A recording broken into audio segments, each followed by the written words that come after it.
If you had to say who Shrier would pin as the primary bad guys in this book, who would you guess? We've talked about too much phones, doctors, the internet, friends, but who gets a chapter devoted to their wily ways? If you guessed social media influencers, congratulations! You win 1 internet point for today. You also get a point if you guess the school system. Buckle in, this influencer has some thoughts about Shrier's arguments here.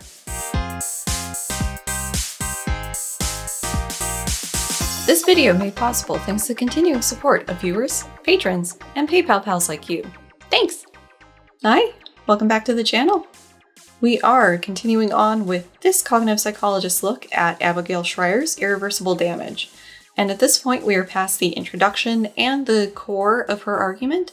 So now we are moving on to who Shrier thinks is the driving force behind this epidemic, plus some more fun-filled parent stories. Once again, thank you for all the comments and DMs for the last video. There was a lot of interesting discussion that we're going to touch on in the intro here before getting to this video proper. So first, there was a lot said about that surgery bump.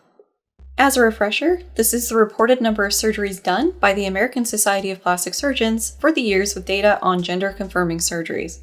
I'd speculated a couple reasons for the 2017 bump in surgeries for trans men, but asked for feedback from you all.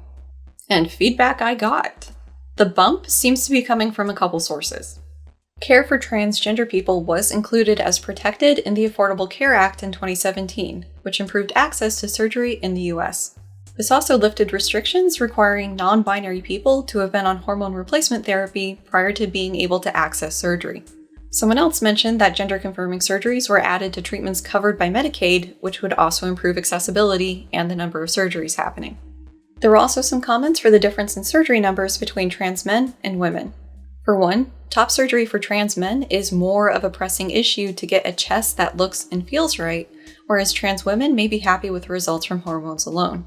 Second, one person said that top surgery for trans men would be along the same lines as procedures that wouldn't be categorized as gender-confirming surgeries for trans women. Things like body hair removal, which isn't a surgery, or bone reshaping may not necessarily be classed as gender-confirming.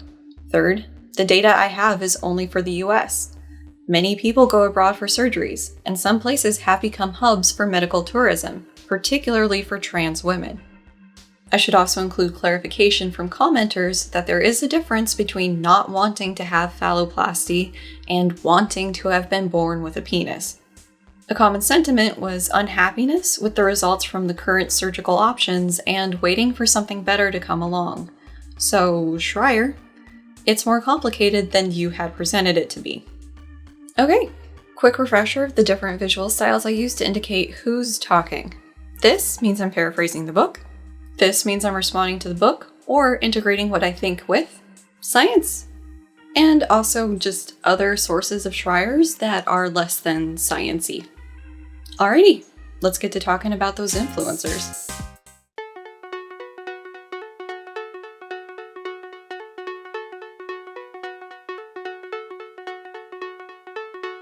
In this chapter, Shrier tries to summarize the advice and other things said by trans men and boys on social media as mantras. This naturally ties into Shrier's claim that the youth at the heart of this book are being brainwashed into being trans, as opposed to gravitating towards people with similar experiences. But I have a problem with, among other things, Shrier's inclusion of influencers. And this is a bit of a tricky point, so bear with me a sec.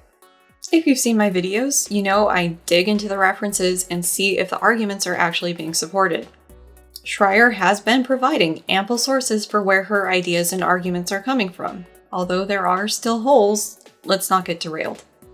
The tricky point is quoting and linking directly to the social media of people in a frequently targeted minority group, sometimes with small followings. So there's this conflict between providing the info on where you got a quote or idea from and painting a target on someone who's not expecting it. If I'm understanding the situation correctly, only one person knew that they were going to be involved in a book somehow. More on that in a few.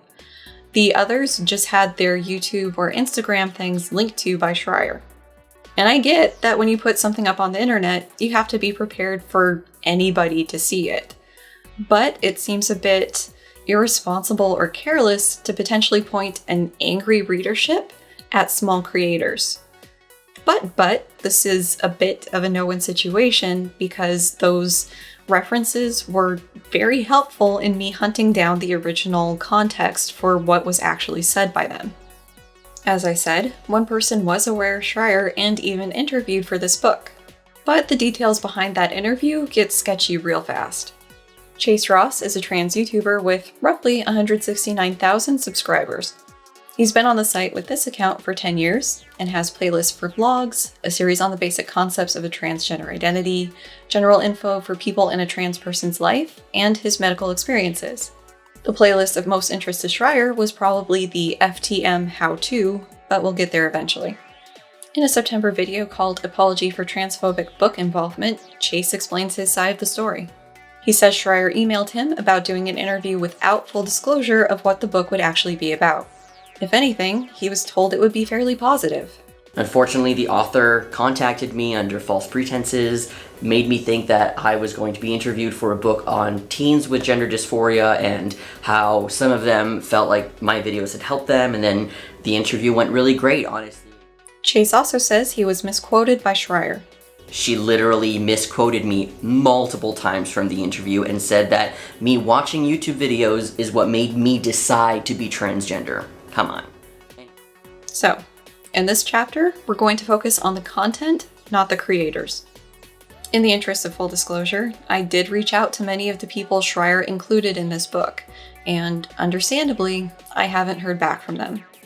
I didn't reach out to Chase, as his Twitter indicated it might not be the best time to talk to him about this book. Okay, let's begin. This chapter begins with a several-page introduction and description of Chase. It needs be remarked, Shrier is not misgendering him. First time for everything, I suppose. Confusingly, Shrier says Chase's channel started in 2006 and has over 10 million views. Yeah, 23 million is more than 10 million, but there's a bit of a difference there. And it doesn't seem like 10 million happened between Shrier writing this book and me making this. And for the year discrepancy, I did a little digging, and Chase had a channel prior to his current one, so that's what's going on there. Cutting out most of Shrier's verbose descriptions of Chase's body and demeanor, the couple points I want to draw your attention to in Shrier's discussion of Chase are: Shrier describes Chase's demeanor at the start of a linked video as mugging for the camera in mock hysterical fashion. If it weren't for the entire framing in the intro that the youth at the center of this book are the modern equivalent of hysterical women's, this comment might have gone unremarked. But watching Chase's videos, I don't see any sort of hysterical, just the average hyped up YouTuber intro. Chase is joyous. He's cool. He has mostly banished his period. If you were an anxious teenage girl, plagued by menstrual cramps and social anxiety, you might just look at him and say, I'll have what he's having. Really? Really? I was once an anxious teenage girl with god-awful cramps. I suppose the only thing that's changed in that regard is my age, but I've never seriously thought, gee, I wish I was a guy so I didn't have to deal with this. And I imagine a counter-argument to this would be that I am not a youth today, which, fair enough. But if you actually listen to them, the youths today aren't having this thought either, especially the trans youth. Shrier says that finding online trans gurus is equal parts thrilling and disconcerting to curious tweens, like the pornography they're curious about but not quite ready to see. Would it be strawmanning to say that Shrier is equivalating porn with trans boys and men on YouTube? Because I'm pretty sure that's how the math works out in that sentence. Before their interview, Shrier says that she watched all of his videos, and with over 800 uploads, that had to have taken a bit. Shrier describes Chase's physical details before saying, While he could pass as a small man if he wanted to, he seems to have something else in mind. His earrings, cat tattoos, flop of hair dyed every vivid shade of parrot, and nail polish all slyly nod toward the sex of his birth. Keeping others off balance seems part of the fun, and very much the point. In the last video, while talking about some of the parents' stories, one parent told their child that social gender norms were too stifling a box and gender was purely determined by biology, Somehow, that is meant to be less stifling. As an elder millennial, I think I might know at least part of what's going on here with Shrier. For probably 3/4 of my life, I could use a couple heuristics to guess what a person's gender was, how they dressed and accessorized, what their hair situation was, both on their head and facial, how they carried themselves, stuff like that. Why I was doing this, I don't know. Topic for another day, I guess. And occasionally there would be people who tripped up these rules of thumb. RuPaul got big when I was a teenager. A close friend of mine in undergrad was a guy who kept his hair long. Guys wearing nail polish in high school, women wearing men's clothing, so forth. But for the most part, people could be categorized into one of two gender boxes at a glance, and I was using the social and gender norms to do this. Time and society have marched on, and one of the changes is in how people express themselves. The discrete two-box gender sorting with slight variations is no longer appropriate to use. The heuristics are out of date.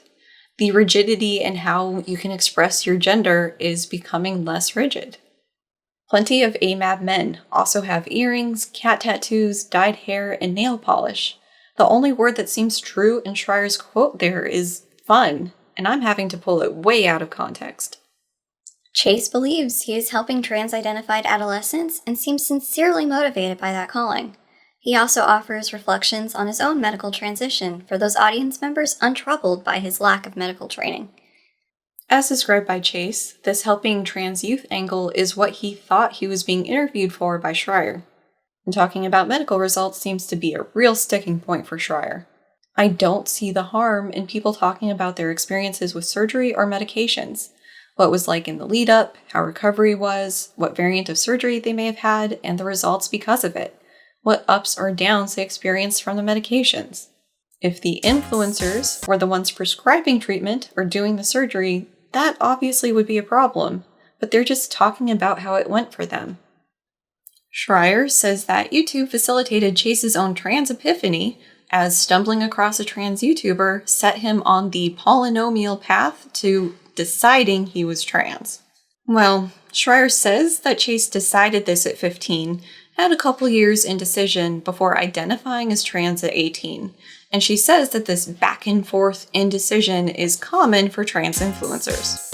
While Shrier did include quotes from Chase indicating that between 15 and 18 there were periods of acceptance and denial of his trans identity, I kind of wonder if Shrier's almost implicitly arguing that rapid onset gender dysphoria is different from late onset gender dysphoria in this regard, even though people I've heard talk about late onset gender dysphoria have also talked about this experience of going through, yeah, I'm trans, and no, I'm not. Shrier lists off the major social media sites, excluding 4chan for some reason, saying they are all popular hubs for sharing and documenting a physical transformation, seething over transphobia, celebrating the superpowers conferred by testosterone, offering tips for procuring a prescription, and commiserating about how hard it is to be trans today. In some of the responses to the second video, people indicated that having to know how to approach doctors about these prescriptions and how to talk to them about it were because of the strict requirements in place. Knowing that you were trans or non-binary and having the sense that puberty blockers or hormone replacement therapy would help you wasn't enough. You had to be experiencing severe enough gender dysphoria in order to qualify for treatment. This was particularly difficult for non-binary people, as their experience wasn't, and sometimes still isn't, considered valid by doctors. So this info got shared. And there are two ways this quote can be read. There is the possibility that there is no sarcasm laced throughout. It seems very small, but I am acknowledging it. Then there's the reading where the seething over transphobia and commiserating about how hard it is to be trans today are not meant sincerely. This reading is supported as the intended one by the comment about superpowers from testosterone, and the book it's in. But with the not even trying to hide it levels of transphobia still present in this country, and the difference in violence against trans people, particularly racial minorities, it's still pretty fucking hard to be trans today. The mantras of trans influencers are then put forward by Shrier, starting with, if you think you might be trans, you are. Trans is a state of mind. It's innate, permanent, and perfectly knowable. Cogito ergo sum transgender. Online gurus like this person take it for granted that trans is an important social identity, over and above, and even without, the psychiatric condition once thought to undergird it. Trans influencers typically promote trans as a lifestyle to celebrate, not the result of a malady they hope to cure. Shrier, you know we've moved past thinking of LGBT people. Emphasis on the T here as needing to be fixed or cured, right? Why am I asking? It's right there. Shrier says that the influencers have expanded dysphoria to mean most anything. Her example is a YouTube video where the person says, and what's included by Shrier at least, that there's social dysphoria, which is anything in a social situation that makes you feel negative about yourself. And to Shrier, this means that you are trans if you have social anxiety. In context, this person is saying that you don't need to experience dysphoria in order to be trans. And the full quote is that social dysphoria is the feeling when people around you don't view you as the gender you are or anything, any social situation that makes you feel negative about yourself or your gender. In context, this person is clearly indicating that this is about the perception of your gender by others, not just social anxiety. Shrier says that the symptoms described by influencers are big and ubiquitous, with some examples like feeling different or feeling uncomfortable in your body. So naturally, to Shrier, this means that every woman lolloping about the Western Hemisphere could be trans. Again, if you put these in the surrounding context of the video that they came from, it's clear that these people are talking about a particular type of discomfort or sense of differentness than something that, like, I experience with my psych disorders. Shrier includes quotes from trans men YouTubers about how they don't necessarily feel 100% masculine or male. She says that this uncertainty may be the point. This is why I went through the different dimensions in the last video, including gender, because as much as some of us want it to be a dichotomous trait, it's not. Influencers typically claim that being trans is like being gay, innate, biologically determined, and immutable. But is this right? Psychologists who study sexuality measure the observable physiological response of the male and female sex organs to visual stimuli. Show a man the right kind of images and, long before he opens his mouth, his body will let you know exactly what he thinks of it. Not so with being trans, which has no scientific markers and, like recovered memories, depends entirely on a person's say-so. That's a lot to unpack. First, she doesn't identify someone claiming this fixedness in trans identification. Second, she doesn't give a reference for the sort of experiment she's talking about. I would guess she's talking about studies where they took physiological measures when aroused. But why is she only talking about male arousal? Why not female arousal? Is it because, from what she describes, she doesn't realize that there's other ways to measure arousal other than a guy getting erect? Does anyone know Shrier's take on the wet-ass pussy discussion? Now, I'm not a sexologist, at least not professionally, but it seems like the field has shifted to looking at brain activity instead of genital activity. And interestingly, it seems like there may not be huge differences between men and women in the areas activated when viewing arousing material, especially when you control for who the person is generally attracted to. Even the male or female brain idea has been questioned. Third, at the risk of sounding elitist, can we do away with the no scientific markers argument in the lay sphere? For many things, the sentence needs a yet tacked on. There's no scientific markers yet. And this is assuming the person trying to make this argument can speak about that field accurately. And guess what? There could be genetic differences in an estrogen signaling pathway that could be associated with identifying as trans. But while there are probably genetic and epigenetic factors associated with how we identify ourselves, the lack of a gay or trans gene doesn't mean that people aren't those things. But now I'm even derailing the point. Gender identity or expression is not equivalent to having recovered memories. One is a portion of how the person sees themselves in the world, and the other is a questionable phenomenon. Shrier has certainly been trying to make the case that they're the same, but repeating an invalid argument doesn't make it true. The better equivalency that Shrier seems to be refusing to make is between the LGB and the T. Historically, being attracted to the same gender was seen as sick and something that needed to be cured. It took a lot of people, a lot of work to get some form of mainstream acceptance of who they are and who they love. And unfortunately, we're now seeing that same cycle for trans people. Shrier takes the influencers saying that doubting things during transition is normal as a red flag. Chase is brought up as one example, as well as someone on Instagram who talked about her own uncertainty when starting hormone replacement therapy.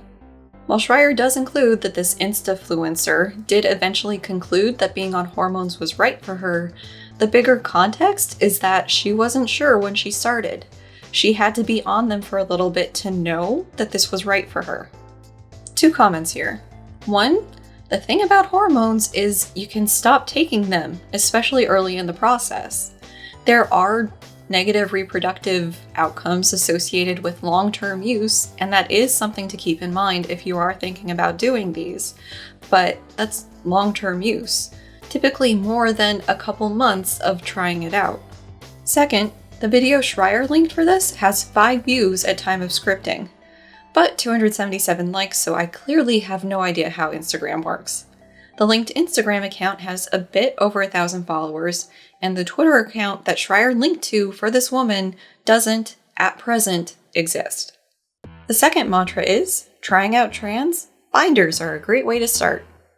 Shrier indicates that most trans mask gurus start with a binder, including some language that's pretty body-focused, misgendery, and Western gender role policey descriptors of the people talking about these things.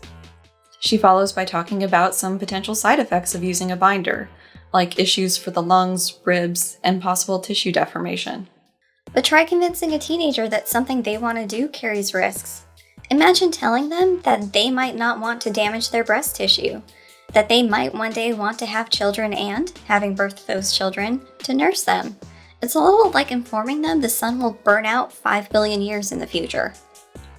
Binders are no joke. As the only point of relation I have, I've had my share of bras that feel like they're pinching nerves or something, and those weren't trying to drastically alter my profile. But in the videos I've watched doing research for this, people have been quick to emphasize that these hurt, they can cause problems and damage, especially if you start stacking them. But there's a glimpse at the potential motivation behind this book. It's not the breathing trouble or bodily damage that's the concern, it's the potential to interfere with child rearing down the road. And that should be part of the decision process, don't get me wrong. But so should these people's willingness to run these risks in order to not feel like shit in their body, or maybe even be happy in it.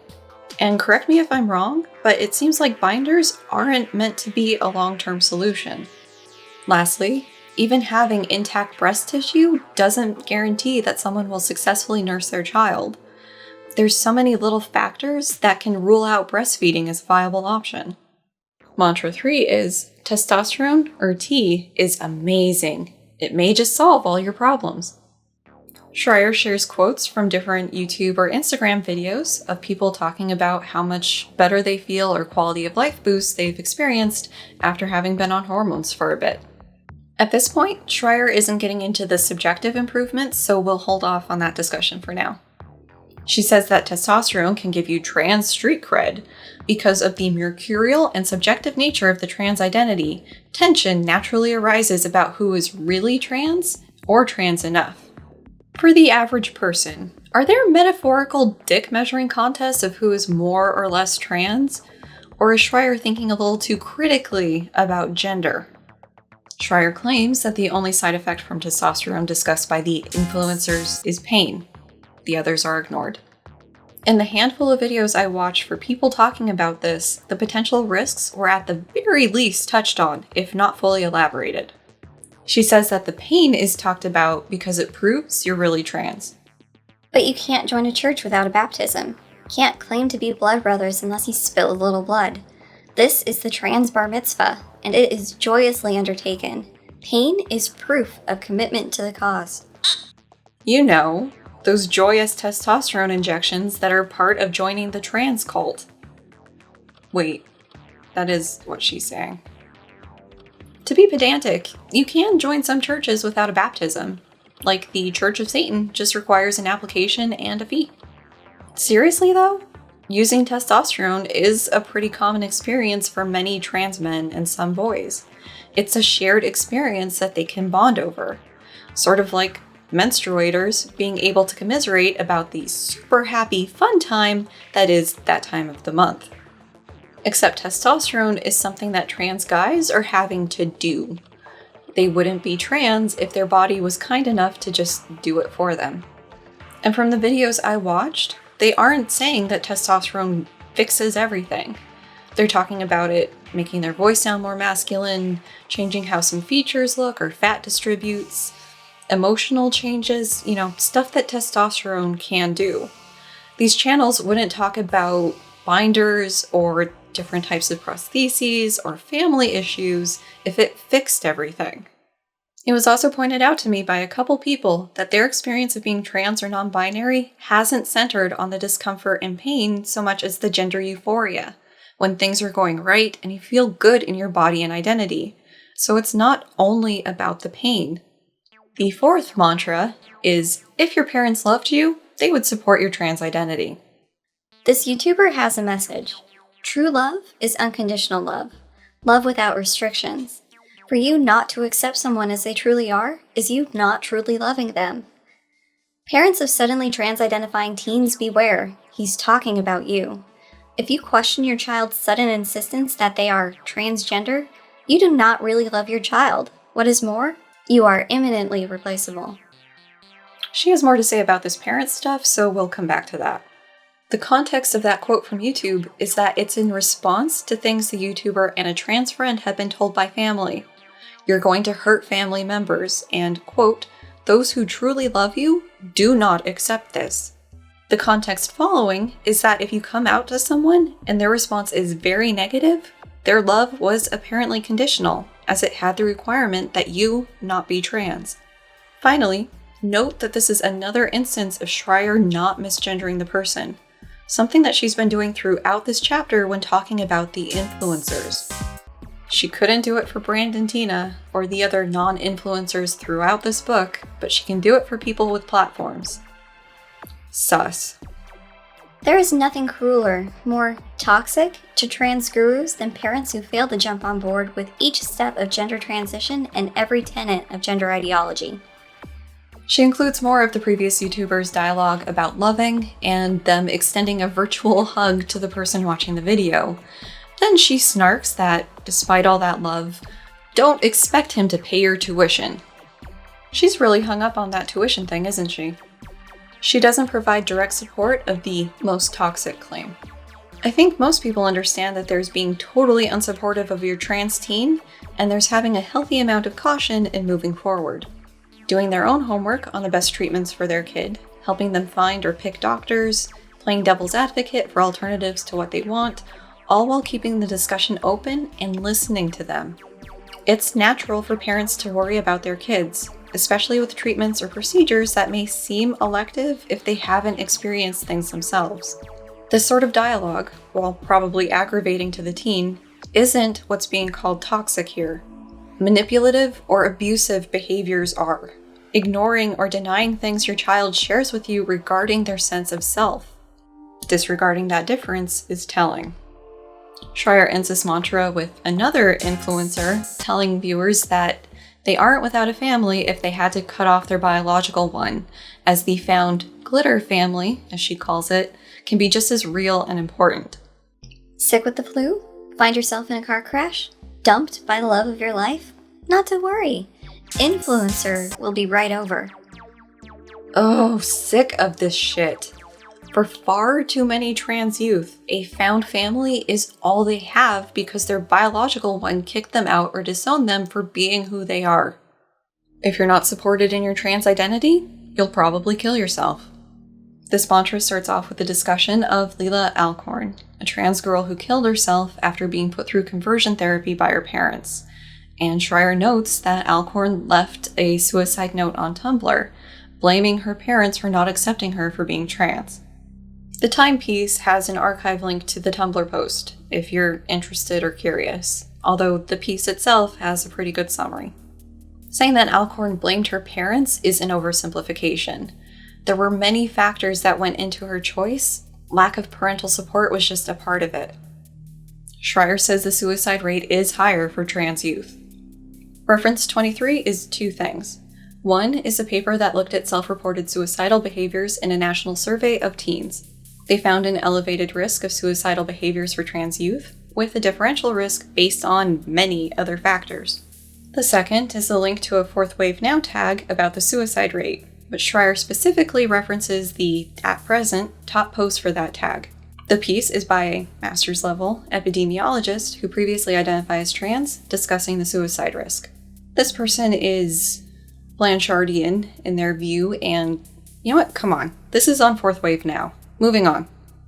Shrier says that trans influencers believe that actions taken against a youth are cruel. Examples are like taking away the kid's phone or using their birth name. She would argue that using somebody's dead name is equivalent to taking away their phone. While she says parents should be empathetic to the mental anguish their kids are experiencing, that doesn't mean they should give in to demands that they feel aren't in the kid's best interest. Also, there's a difference between not caving when your kid wants to go bridge jumping and not supporting them when they're pursuing gender-affirming care. Videos by YouTubers aimed at the parents of trans kids are taken by Shrier to be really for the kids, to coach them to better argue their case. Or, and this might sound crazy, but maybe these videos are made with the intent that trans youth can show them to their parents to make the discussion easier. Deceiving parents and doctors is justified if it helps transition. Littman's +1 paper is brought in as proof supporting that this advice point exists, plus the story of Chase sending a replacement binder to the friend's house of someone whose dad ripped up their binder in front of them. Shrier doesn't really go into much on this point, but as discussed earlier, there is a historical context for this type of advice, and it's not typically aimed at youth who are in the stage of just questioning their gender. You don't have to identify as the opposite sex to be trans. The short version is Shrier doesn't consider non-binary or gender-fluid identities valid, so doctors shouldn't be helping those people achieve the bodies they want. She also says these individuals are undermining the rationale for gender-confirming surgery, as how could you have dysphoria for both sexes? Or, we're coming to realize that the two gender boxes aren't the best descriptor of everyone, and some people want to not be in both boxes. Shrier wraps up this chapter by saying she was fully expecting to dislike the trans influencers she crossed paths with in writing this book, given how the parents we talked about in the last video discussed them, but found herself liking them. She revisits the points raised in this chapter, summarized as these content creators, quote, peddling misinformation, outright medical falsehoods, and just bad advice. She notes that they're all so young and that they may regret their social media work and life choices. Shrier says they are constantly vulnerable to being dead-named, misgendered, or experiencing periods. She also says that they don't pass and that their male identities are fragile since most haven't had a phalloplasty. One ticket to Yikesville? Thanks. For saying she watched all those hours of Chase's content, she doesn't seem to have absorbed much.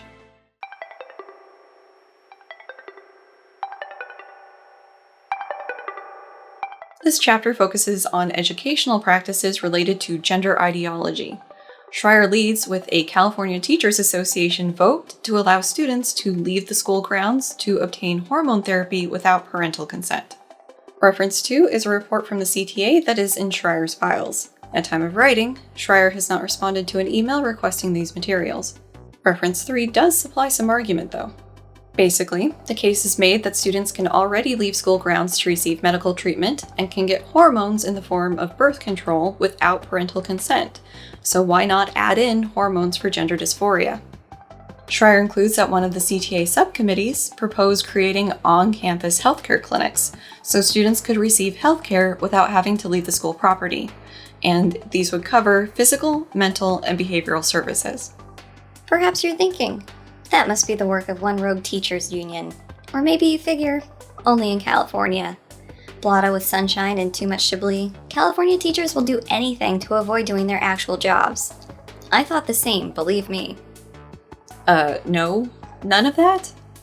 I was thinking it was an interesting idea to make healthcare easier for students to access, especially if they have parents who can't afford to take off work to get them places. And throwing teachers under the bus? Always a classy move. Shrier sees this sort of thing as inevitable because of the pervasive gender ideology in the US, and that's what we're going to talk about. Shrier bemoans that parents can't opt their kids out of gender identity and sexual orientation instruction in California, despite being able to opt out of sex ed. Such instruction, educators contend, is essential to prevent discrimination, harassment, and bullying. In order to protect gay and trans kids from harassment, in other words, it was necessary for all children to receive gender identity and sexual orientation instruction. Reference 7 has a law in it. A bunch of legalese about the California Healthy Youth Act and gender, a fact that indicates parents may opt their kids out of comprehensive sexual health education, but not the diversity educational programs, and a piece in the National Review about being unable to protect your kids from the transgender agenda because of this. Given the state of things, I would say that how we've handled gender, sexual, or romantic minorities hasn't been the best. Adding in provisions for kids to be taught about these ideas in a neutral way could reduce negative ideas or behaviors towards those groups. It's an attempt to solve the problem. Also, if some of the discrimination or harassment is coming from a place of ignorance, learning about the minority groups would help reduce that. So yeah, all kids should go through this. Shrier spoke with Judy Chiasone, a program coordinator for Human Relations, Diversity, and Equity for the Los Angeles Unified School District. Chiasone indicated that schools are doing social service work in addition to education, that they're trying to address social issues intentionally rather than hope that parents do so at home. She's hoping that this would help normalize different gender identities or expressions or orientations, and that this is also to support the teachers in tackling LGBT issues, as negative parental feedback can occur. Cool. Sounds good. Other than noting the presence of some occasional commentary from Shrier, there's not really much for me to add. Shrier says that many historical women, like Catherine the Great, Joan of Arc, Sally Ride, would be considered gender nonconforming today. But none of these women thought she was less of a woman for having taken on traditionally male roles. None insisted that she was really a man. They might then be surprised to learn that that is precisely how school children across America are increasingly being taught to see them. On the female side of the spectrum, perhaps, but not entirely female. A little more to the male side, or somewhere in between. Reference 8 is to a piece in the American Spectator, the website for a conservative foundation emphasizing traditional American values such as economic freedom, individual liberty, self-sufficiency, and limited government. This piece argues that a new Illinois law would emphasize the historical contributions of LGBT individuals over others in classrooms and push the LGBT ideology. So, this reference does not support Shrier's claim that historical women are being portrayed as not women.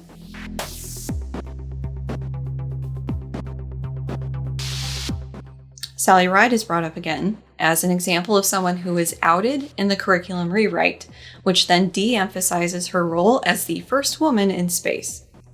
Fact correction. The first woman in space wasn't Sally Ride. That honor belongs to Valentina Tereshkova. Shrier further argues that other historical figures are liable to be remembered as non-binary, genderqueer, or trans. When I was young, Sally Ride was a huge influence for me. Like, I was in the young astronauts thing at my school and everything, so of course I had to dig into this. Contrary to Shrier's insistence that Ride wanted the secret to go to the grave with her to protect her legacy, Ride's girlfriend of 27 years, Tam O'Shaughnessy, said she had Ride's blessing to talk about their relationship. Some possible reasons for the secrecy.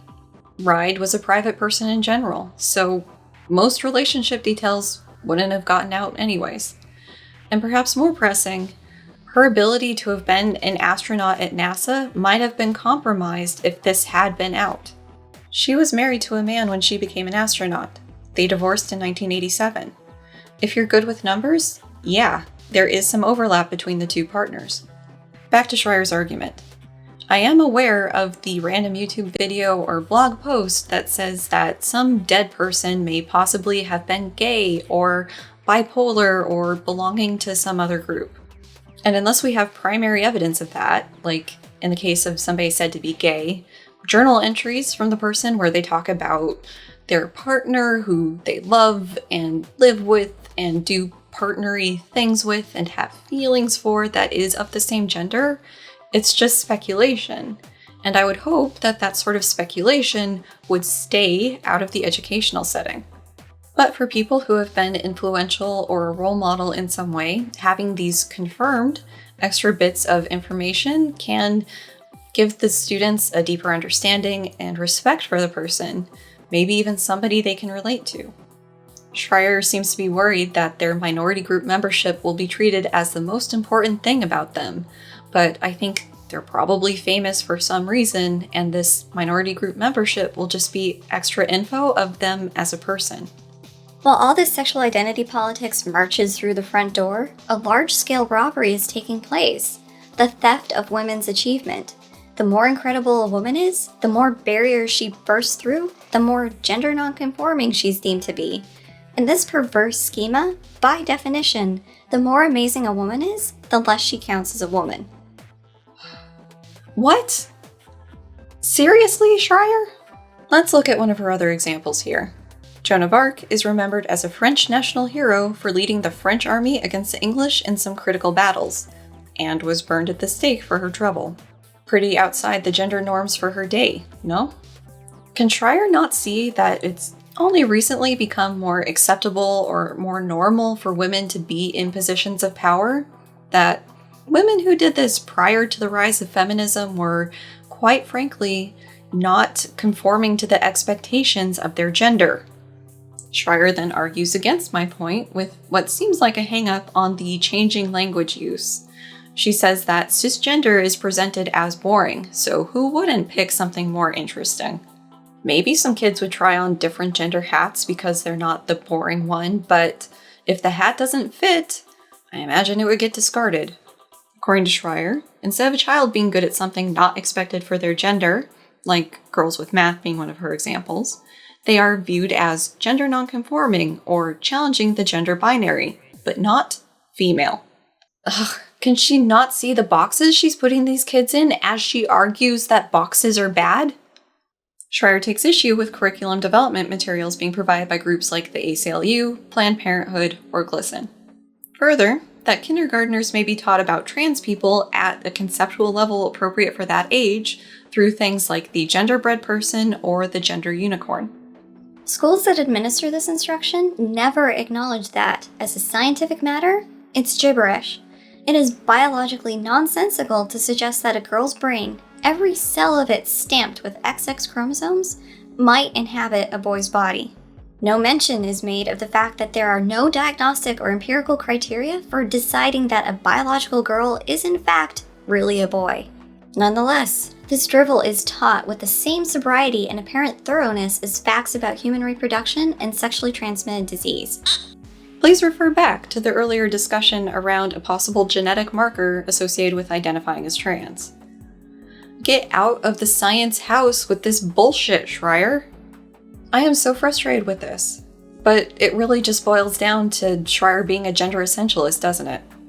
I want to say that I doubt schools with older students would use the same level of explanation that they would with the younger students, but then I remember all the videos from trans people talking about having to use this very basic level of explanation for adults in their lives. Anti-vax groups are brought in as an absurd example of an ideological group who shouldn't be allowed to design curriculum materials for students. So, in Shrier's opinion, why should LGBT groups be allowed to do so? How about because there's a huge difference between a group of staunchly anti-science idiots who are trying to spread misinformation and a group backed by science who are trying to educate people about their existence despite your protestations that they belong to the former. The next portion is spent going through how the different educational levels are taught about gender. That's a broad age range to lump together, Shrier. Shrier's primary complaint with how gender is taught at this range, primarily in the K range, is that kids are encouraged to explore existing gender stereotypes, like what are preferred colors, toys, and activities for boys or girls. She focuses on her interpretation of how this discussion would only serve to reinforce those stereotypes, or if a boy finds out he likes girl stuff, he would find out he's not actually a boy. I did more adult versions of this in some of my classes, and I can tell you the point is not to reinforce stereotypes. Yeah, you start by having people, in this case kids, generate these different stereotypes or norms, but then you move to the next step of the exercise. Something like, okay class, who here likes girl things? Then wait for them to raise their hands. Who likes some of the boy things? And pause for their little hands to go up. Then you take it home by explaining that although we may talk about these things if they are only for boys or girls, the truth is they're for everyone. Boys can like pink and tiaras and be good at spelling. Girls can like blue and cars and be good at math. Ignoring the very prevalent gender stereotypes will not reduce the harm they're doing or make them go away. And I don't understand where she's getting this assumption that part of the education is to nudge kids towards a trans or non-binary identity. Hopefully, it would help kiddos who may be experiencing those feelings be able to talk about what they're going through and avoid the years of suffering that seems to follow people who couldn't identify them. But push kids into a trans identity? Come on. Shrier also takes offense at one book that tells kids, you are who you say you are because you know best. Hell of a thing, really. Telling small children they know best. Parents must listen to their children, the book insists. But what it really seems to mean is that parents must agree with them. The book is basically saying that parents should listen to their kids when they talk about who they are. This isn't a bad thing, Shrier. Kids know themselves best. Parents don't have access to everything going on inside their child's head. We've already seen more than enough examples of what happens when the parent doesn't listen to their child in this book. Shrier discusses the Positive Prevention Plus curricula, in particular one activity that has students imagine they're a different gender, then asks them questions like, what would be different? How would it feel? What would be the same? And so forth. This is the drumbeat. Place yourself in the shoes of a gender-questioning person. Are you entirely female? Are you sure? This is well and truly behind a paywall the likes of which I haven't encountered. Basically, it looks like the school district would buy a license to use this, and that's beyond my finagling ability. So we're going to have to take Shrier's description of it. However, in the website section for parents, there is a booklet with information on what's going to be covered. And it seems like the vast majority of it is for basic sex ed stuff, with an emphasis on prevention of pregnancies or STI spread. The last 9 pages of 47 is about gender.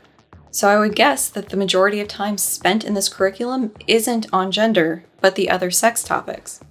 The activities Shrier included seem to be more about understanding other perspectives, sort of like walking a mile in their shoes, rather than trying to get everybody to question their gender. If you've watched me for a bit, you may remember in the 12 rules discussion, there was a part where we talked about how the current educational system is basically failing boys. And that really surprised me because school was no big deal for me. I didn't really have to try in K through 12. And talking with my husband about his experiences and thinking about what it was like for him, I could see how the educational system would be letting boys down in particular. That right there is the sort of self-induced thing that Shrier was talking about. Shrier says these programs reject sexual dimorphism and encourages kids to pick a non-traditional gender, but then not tell their parents. Shrier tries to support this last point with a conversation she had with a 5th grade teacher who said that parents need to be involved in this process, but that this teacher wouldn't just out a student to their parents, because that could potentially be very dangerous for that child. And parents who can handle this type of information probably know already. None of this is commented on by Shrier. You remember in the last video where Shrier was complaining that teens weren't having sex? The high school versions of 3 of the most highly respected health curricula that include gender identity and sexual orientation instruction are so raunchy, explicit, and radical that I couldn't decide whether they were trying to excite adolescents to the point of orgasm or turn them off sex entirely. Anal sex is promoted so often that one would assume the writers believed they had invented it. Fisting and anal stimulation by mouth are discussed in supplementary materials, leaving nothing to the imagination. No orifice is left behind. Reference 26 contains, in the barest amount of detail possible, the previously mentioned Positive Prevention Plus, presumably now at the high school level, Teen Talk. The number of returns for this is making it difficult to know which one she's referring to. The Manitoban version was the top hit and most complete website, so we'll go with that. The part about anal sex just seems like good advice for adventurous kids. The other entries are similarly written. And Be Real, Be Ready, according to their website, was developed to address the knowledge gap that resulted from the abstinence-only education that was taught in my generation. This also hardly seems to fit Shrier's description of things. And finally, just to point out that this reference doesn't include any sort of support that these 3 curricula are the most highly respected. Explaining the different sex acts and the do's and don'ts for them is part of comprehensive sex ed and harm reduction. Do you really want your kid to find out for themselves why a butt toy needs a flared base? Or why they should be using different types of lubes in different situations? Seriously. Shrier does concede that all of this LGBTQ education does help to normalize the LGBTQ community, but says that there's a dark side in this in that it encourages kids to look for any sign that they're not cis or het, and that it divides people into those who support this versus those who don't. Oh no? A trans kid might figure out they're trans without years of suffering? Can't have that. Shitty story time. A child went to a school that celebrated Gay Pride Month in June, even though it looks like most schools don't tend to run very far into June, but okay. Afterwards, the child came out as asexual, then trans. An emphasis is placed on how little sexual experience they had had up to that point. This child's mother believes that their offspring had to one-up everyone in the friend group by being trans, as there were already many bi or lesbian teens in it. Another mother had a similar story, this time saying that their kid wanted to be part of the LGBT umbrella. These stories just keep hitting the same beats over and over, and it's not because a transgender identity is a social contagion. Shrier ends his section saying that these kids want to be an ally, not an enemy. Newsflash, Shrier. Apparently, you can be an ally without being a member of that group. That's why you're an ally, and not a member of that group. Shrier informs the reader that it's a mistake to think that only people suffering from gender dysphoria would identify as trans. Apparently, that was only true in the older generations. The youths have taken in too much transgender propaganda while being indoctrinated in gender ideology at school, so of course they can't think straight. She does say that the schools aren't making kids transgender, just that they're putting the idea in their head that they could be. Whoops, Shrier's mask slipped off there. Shrier says that this radical gender ideology worked its way into the curriculum on the promise of working to reduce bullying, as things like a person's orientation or gender identity or expression are focal points. But she argues in the Jung by way of Peterson way that the outcomes demonstrate a different intent. She says that asking kids to just golden rule each other would be enough, along with punishing misbehavior. It hasn't been. Why would that change just because she wants it to? To Shrier, the intent behind the curriculum is the indoctrination in gender ideology of the students. She particularly takes issue with gender-affirming care or treatment, especially when the parents aren't informed of it taking place. Asserting a child's new gender identify may tend to harden it in the child's mind. Children who have been referred to by an opposite-sex name and pronouns for a year, afforded access to opposite-sex bathrooms, and assigned to rooms in opposite-sex bunks on overnight school trips, might become more confused about who they are and find it harder to change their minds. One might consider these to be aspects of a child's life a parent retains the right to know. Reference 35, as described by Shrier, is a manual that is perhaps the most widely used policy guide for dealing with transgender students in K-12 schools. In particular, she's referencing the part talking about school trips, where the guide suggests pairing trans students with students of similar gender, especially if they are comfortable with those students. Why can't we trust youth with their sense of self? Why do these parents feel entitled to every bit of information on their children? I imagine that privacy is just for the adults in these homes. Shrier's complaint now is that bullying has been expanded to include misgendering a student, which a child's own parents may do. I wonder if the point ever hits Shrier in the face and she just flings it away, wondering what that was. The LA program coordinator from earlier told Shrier that the different LGBT identities aren't that big a deal for the youths, even the cis or straight ones. And for some reason, this kicked off the realization for Shrier that she'd actually come across the real reason for the anti-bullying curriculum. It's not because kids are bullying each other, it's because... It is because of a belief, held to be self-evident by gender activists and their lackeys in the school system. Bullies are forever circling trans-identified students. They torment these kids whenever they fail to affirm them. They cruelly refuse to use these kids' new names and even sometimes reject the kids' transgender identities altogether. These bullies must be beaten back with every new LGBTQ policy and so much febrile instruction. Children's welfare, as defined by activists, is not their priority. These bullies, who know next to nothing about gender theory or queer theory, are officious intermeddlers in school policy and teacher instruction. They aren't even embarrassed by their own ignorance. They really shouldn't be considered at all, except that America's backward laws insist on allowing the intrusion. They go by mom and dad. Guess I got my answer to that last pondering. For fuck's sake, Shrier. In the stories covered so far in the book, the parents have been bullies of their children, and you didn't even try to change the framing of their behavior to make it look less awful. Or maybe you did, and this was the result.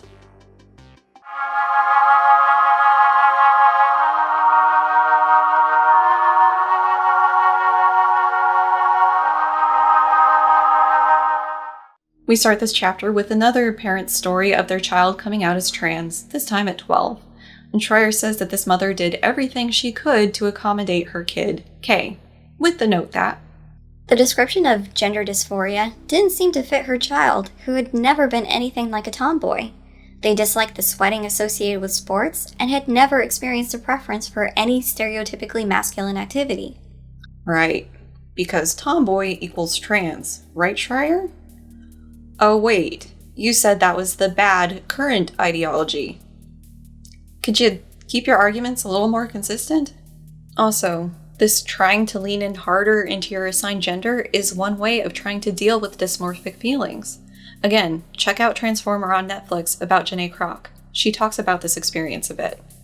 After an assembly at school with a trans teen speaker, Kay told their mother that they also felt different. I have so many comments on these videos of people sharing their experience, where they feel off or wrong in their body and don't really have the language to express what they're feeling. And then they stumble across the right YouTube video or blog post, and there it is. Someone talking about their experiences. And it clicks. For some, this can happen relatively early in life. For others, it'll happen in their 30s or even later. So that's 30 years of suffering, of feeling wrong in your own skin.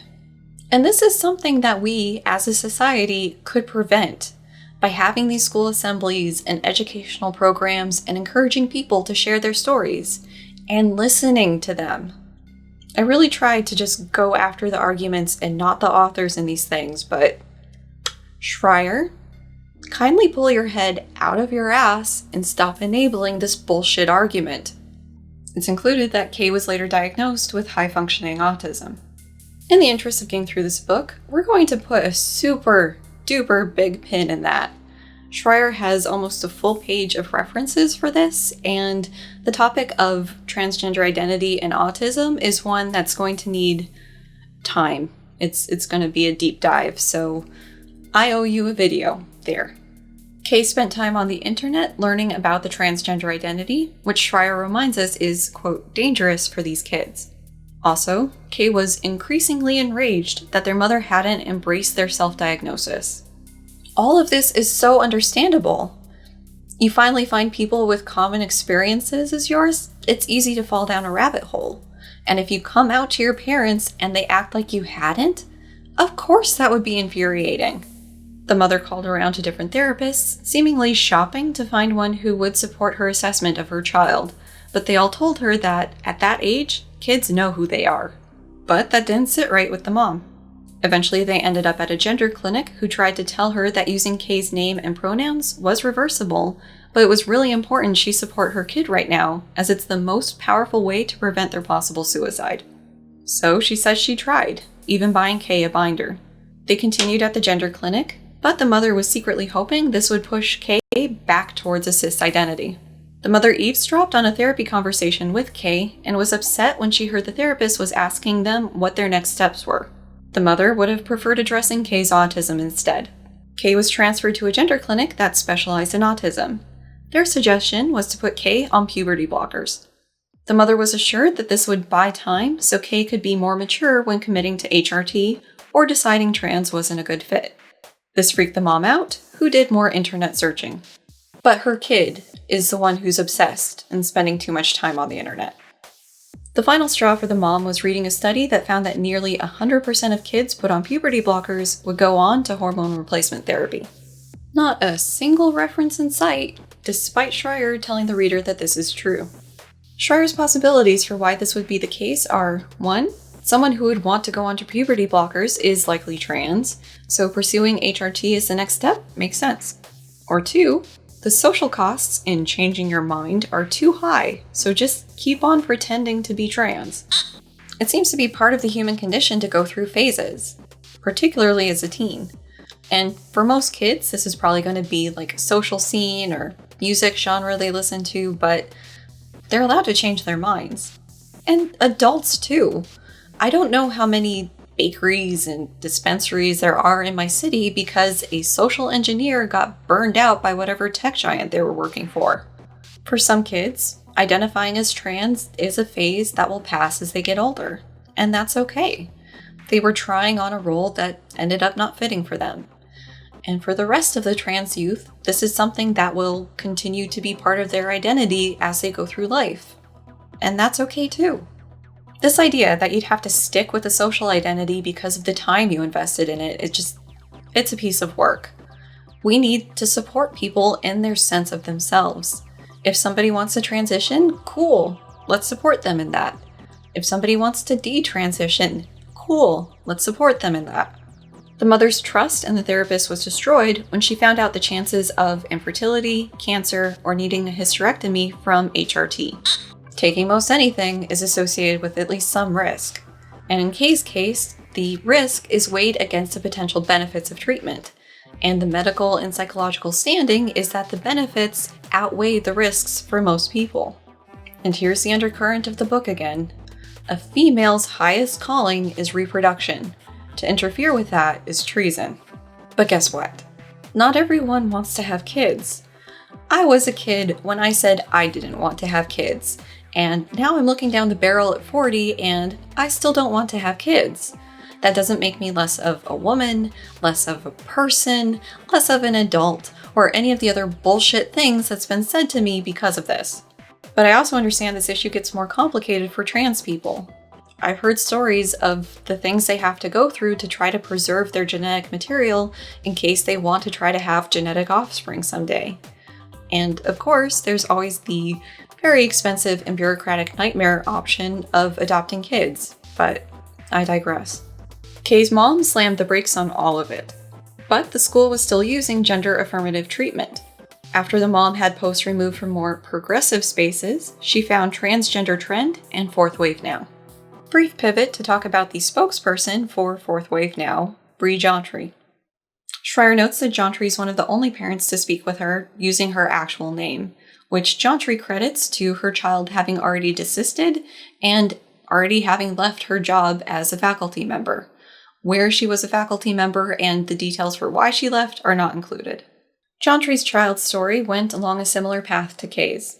When puberty blockers were brought up, a doctor friend told her, stopping puberty is going to stop their brain development, which was her stopping point. Didn't really have a conclusive search in verifying this claim. The best I could do was a doctor talking to Frontline saying that the research isn't in yet. It's too early to tell.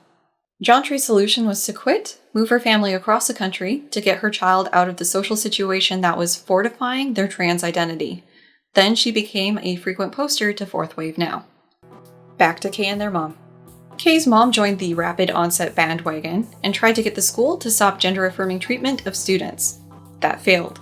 So she tried to get Kay to understand the self-harm of transitioning. When you're the child that's really indoctrinated, and it's almost like a cult really, and it's part of who they think they are, and you yourself have been affirming, the school's been bending over backwards, they've had therapists going along with their new name, that's all solidifying to a young person, she said. Even the medical advice the mom found online seemed to support Kay's new identity and the urgency of medical transition. They have everybody on their side. I mean, I don't have a leg to stand on. There are sometimes points in your life where you have to ask if everybody else is wrong or if you are. And I've had my share of uphill battles. It isn't fun.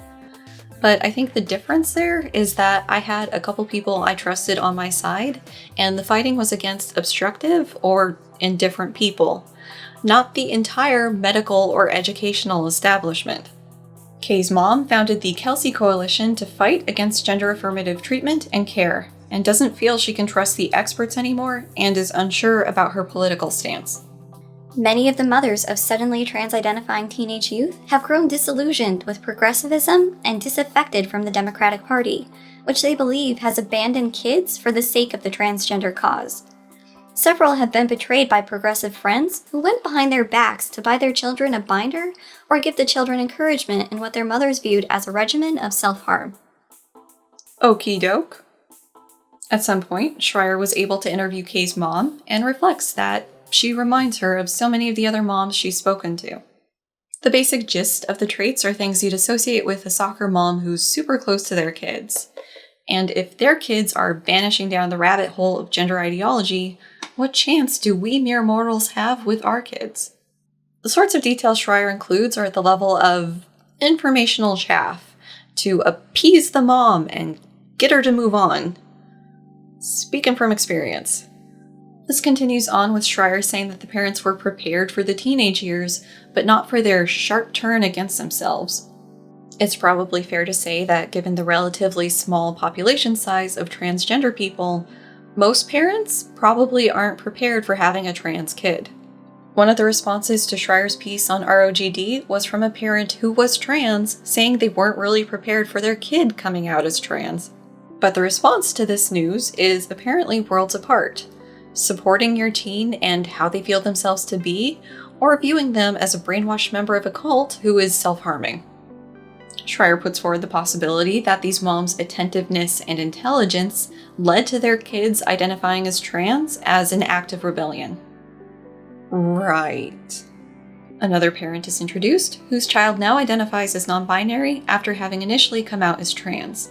That they have a boyfriend is remarked upon as a sign of progress. However, this boyfriend is speculated to be queer by the mother. This child, having had crushes on girls in middle school, is included as a jumping-off point for discussion. What follows is a little summary of psychiatrists having told this mom that it's normal for girls to have crushes on girls, then to eventually emerge as straight. This mother experienced it, as did Shrier. Shrier explains that as girls' affection for boys goes unrequited at that age, they turn their attention on their friends, who stand in as placeholders while they wait for the boys to grow up. This feels like compulsory heterosexuality shaping things a bit. Up until I started dating Dr. Husband, I had what could charitably be called intense friendships with girls. Intense enough that I think I eventually weirded them out and they bailed on the friendship. It was a recurring pattern in my life for a bit. And I don't think I'd say I had crushes on them. Most of them. But bi wasn't really something I understood at that point. And I didn't really think anything of it up until recently. As I awkwardly talked around in my first Suffer Bus video, it took me a while to figure out that I'm at least attracted to women. Since I married my high school sweetheart, it's a theoretical concept for me at this point, and that's okay. but part of that delay in processing time is, at least in part, due to the cis-het norm I grew up in. Shrier's explanation of this may be how she perceives things to have gone for her, but it doesn't explain my experiences, so at the very least, her explanation is not universal. Interestingly, Shrier notes a general trend for these parents to decide what their kid really is, seemingly on the spot, be it bi, lesbian, what have you. She says this habit to categorize and diagnose things has run amok, as people aren't allowed the space to let these sorts of feelings progress and develop naturally. This is sort of how language works. We use specific words that have meanings to convey those meanings without having to lay out the definition every time. And just because somebody says that they are currently X doesn't mean that they are married to being X for the rest of their life. Richard contacted Shrier after her Wall Street Journal piece on ROGD. Shrier says he's a coastal conservative, so votes Republican, but is pro-gay marriage, wants a small government, but doesn't really have an interest in Roe v. Wade being overturned. His child, Jay, was feminine and boy-crazy when younger, then identified as pan, non-binary, then trans their senior year of high school. They were allowed to attend the top-tier university on the condition they not medically transition while there. Excuse me? Allowed to attend? They're an adult at that point. They can do what they want. At school, Jay started testosterone and informed their parents after a couple months. During their first year, they legally changed their name. The parents found out when they came home that summer. Jay had also had a top surgery consult, which went through their parents' insurance, which is how they found out. That's how my mom found out I was on birth control and having trouble with it. That was a fun conversation. Richard blames a lot of people for Jay being trans, but ultimately feels pity for his wife and failure for himself. At some point, Jay had top surgery, which Richard took as a total fail for him. Throughout the course of this story, Shrier keeps mentioning how Richard emphasizes his child's beauty and brilliance, and that he had tried to reason them out of it. By the end of our first conversation, I knew, beyond doubt, what he never expressly said. Jay was the person he loved most in the world. They had broken his heart. I know it can be hard for parents to let go of the image they had of their child in the transition process. But at some point, either they learn to love the child for who they are, or forever mourn the child they thought they were. Jay's mother, Rachel, had a different approach than Richard. She thought she could love them out of being trans, basically. Rachel is apparently also of the opinion that gay people have always been around, but trans people are new. Big nope there. Shrier indicates that as a Gen Xer, she viewed therapy as a part of well-being, but thinks that it's gone too far in recent generations. In particular, she thinks that emotions are being viewed as something to medically treat. She substantiates this with a quote from a Jungian analyst. Bringing Jung into the debate is not going to win me over. I hadn't heard of Arrow before now, but that doesn't mean much. From a first glance, it seems like a place for people to write general stuff. Word? So good, you guys. You can't even deal. This piece is not improving my opinion of Jungian analysts. For example, one student having a panic attack in class is basically minimized or discounted because it's just nerves, even though it sounds like she had a panic attack. Her being able to call it that doesn't invalidate it. Or the writer is emphasizing this idea that people get tied up in their egos, so it's harder to treat them than if they aren't. Cool story, bro. If we instead take the biopsychosocial approach and consider the 3 Ds of psych disorders, yeah, someone who's a bit nervous before a test probably doesn't need that much attention. Maybe some light cognitive behavioral therapy, learn some breathing techniques and thought techniques so they can ride out that initial nervousness and then take the exam normally. Someone who is having a full-blown panic attack is beyond the range of normal nervousness and needs extra care and attention. This is part of what accommodations offices are for in schools, to be able to help students like this one who are having panic attacks before tests be able to get through school and maybe learn some skills on how to cope with that. These people! Shrier shifts to essentially blaming the parents for helping the kids obtain so many diagnoses, either officially through doctors or unofficially by themselves, and that this sets up the idea in the kid's head that there's something wrong with them. So when puberty hits, normal feelings are viewed as something to be fixed. There's just so much going on here. The parents need to chill, Shrier needs to chill. Let's all just chill, yeah?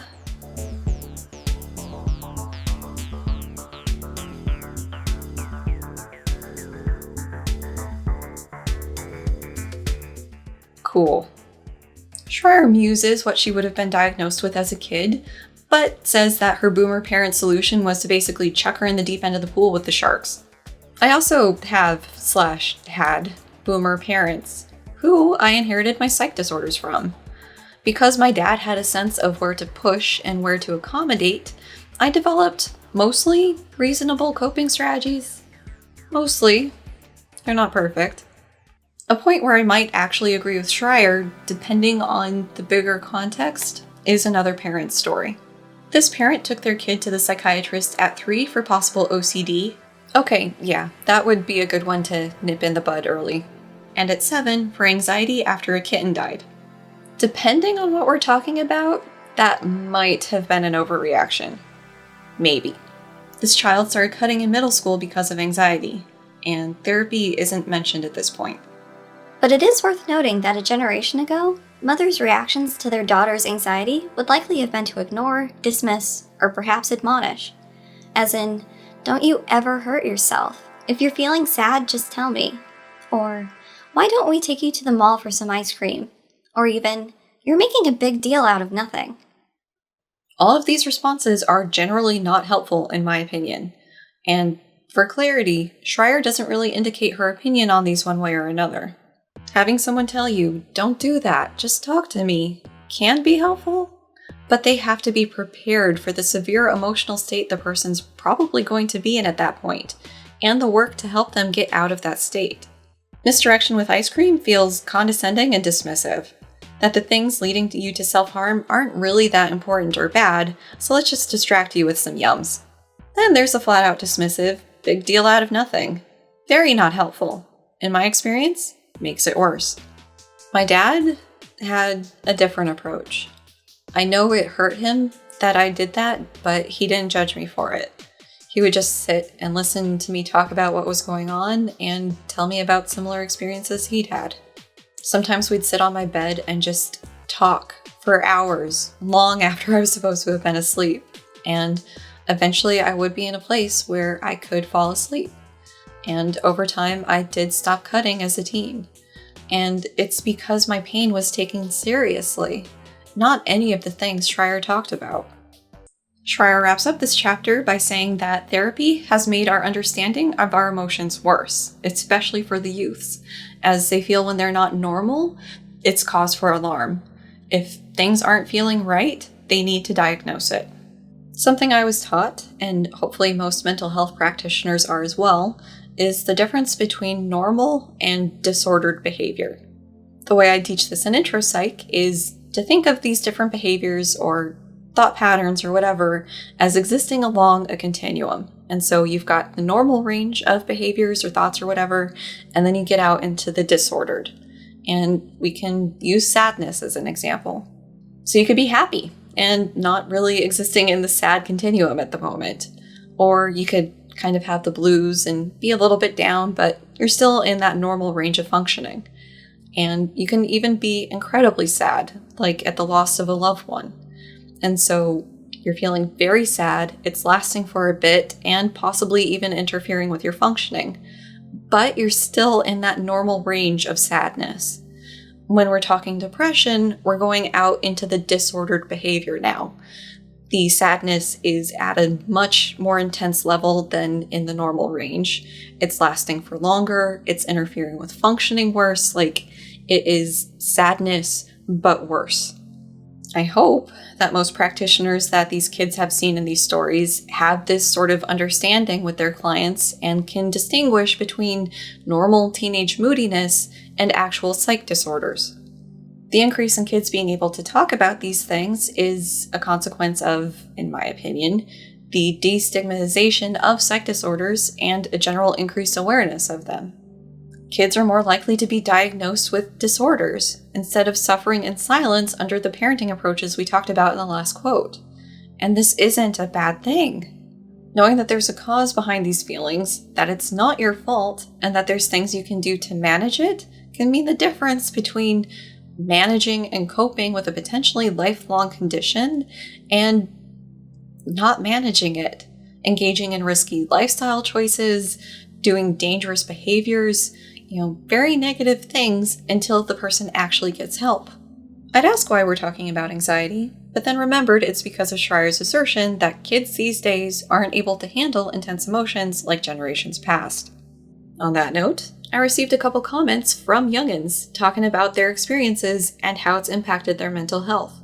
General negative feelings associated with the economy being in flux after the housing crisis and now the pandemic itself tearing through any sense of normalcy anyone had, future prospects looking bleak, and the looming threat of environmental collapse were some of the recurring problems. This is like shit life syndrome on steroids at this point, especially for the youth. To paraphrase one of the comments, is it any wonder that their mental health is worse? It isn't just because of phones, it's because of everything.